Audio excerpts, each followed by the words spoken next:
The blueberries are right there. Your toddler is pointing at them with full desperation. Tiny sounds, tiny panic, tiny meltdown incoming. And before they even try a word, you jump in. Blueberries, okay, here. Problem solved. Except, moments like this might actually be slowing speech development down. Not because you're doing something wrong, because modern parenting trains us to react fast. Fast answers, fast routines, fast distractions. But toddlers learn language slowly, and their brains need room to participate. So in this video, we're talking about 5 very common habits that can quietly delay speech development, and what helps instead without turning your house into a speech therapy session. Because most parents don't need more pressure, they need clearer moments. And some of these shifts are surprisingly small. Here's the part that catches many parents off guard.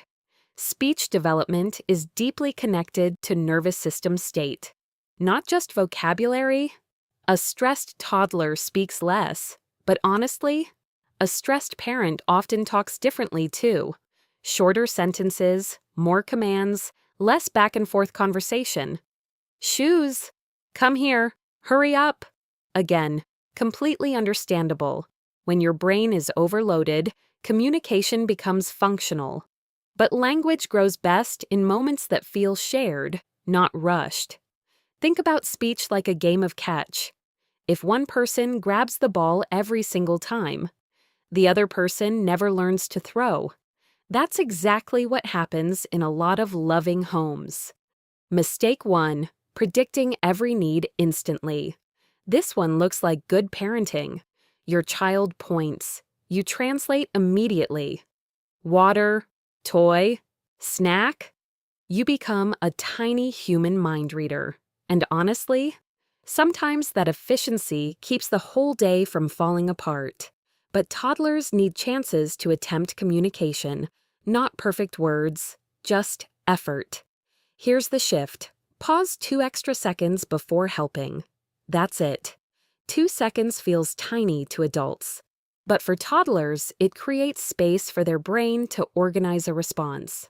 And here's the surprising part. Many children start attempting more sounds the moment adults stop responding at lightning speed. Not because they were lazy, because now there's room to participate. Mistake 2, turning conversation into a quiz show. You've probably heard this before. Ask lots of questions. And yes, questions can help. But too many questions can also shut toddlers down. What color is this? What animal is that? What shape? What sound? After a while, it stops feeling like connection and starts feeling like performance. Imagine someone following you around all day, testing you. You'd probably avoid eye contact by lunch. Toddlers learn language faster through shared observations. Instead of, what's that?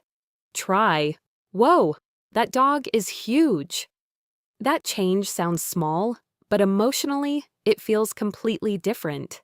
Less pressure, more safety, more natural language, and children usually respond more when they don't feel put on the spot. Quick question, have you ever noticed your toddler talks more during random moments than when you directly ask them to speak? That's not accidental. The brain learns language best during relaxed interaction, not high-pressure moments. Mistake 3, too much background noise. This one is everywhere now. TV in the background, tablet during meals, phone videos in the stroller, music playing constantly. Modern homes are loud, but toddler brains are still learning how to sort sounds. And when multiple voices compete at once, speech becomes harder to process clearly. Think of it like trying to listen to one friend in a crowded restaurant. Your brain gets tired fast. This doesn't mean screens are evil. That conversation gets dramatic way too quickly online. The real issue is replacement. If screens replace human interaction for large chunks of the day, toddlers lose hundreds of tiny language moments. The moments that actually build speech. Narrating daily life helps far more than people think. You dropped your spoon. That water is cold. You're stacking blocks. Simple, repetitive, real. That's powerful language input. Mistake 4. Correcting every word toddler says, Paspaghetti, and immediately, no, spaghetti. Seems helpful, right? But constant correction can accidentally make speaking feel stressful. Some children start talking less because they're worried about getting it wrong.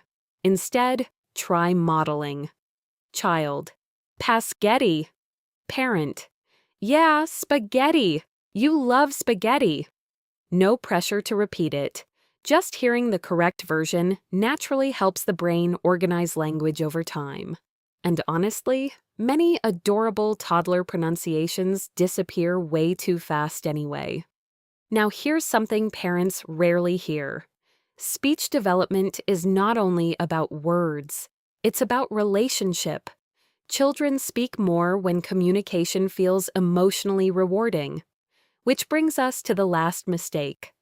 Mistake 5, reading the book. Instead of sharing the book, a parent sits down determined to do reading time properly.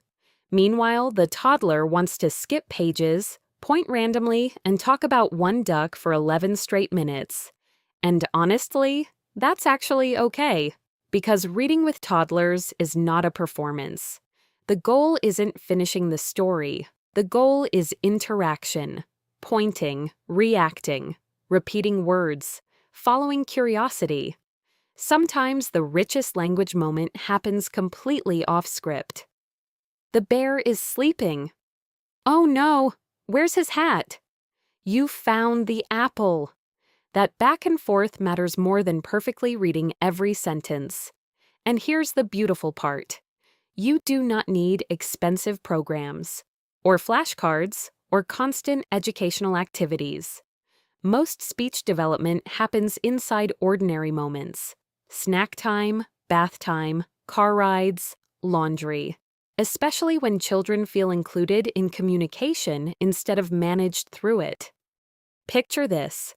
Your toddler pulls on your sleeve while you're exhausted, cooking dinner, mentally overloaded. The old reaction sounds like, "What? Hold on." But this time you pause.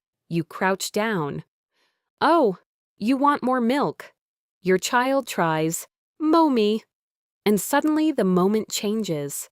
Not because it became perfect, because it became connected. That's usually where speech grows best. Inside slow, ordinary exchanges that tell a child, communication works here, and calm parenting works the same way. Not perfectly. Repeatedly. One small interaction at a time. Tonight, notice just one moment where you usually rush in, and try leaving a little space before you answer. Sometimes language begins in that pause.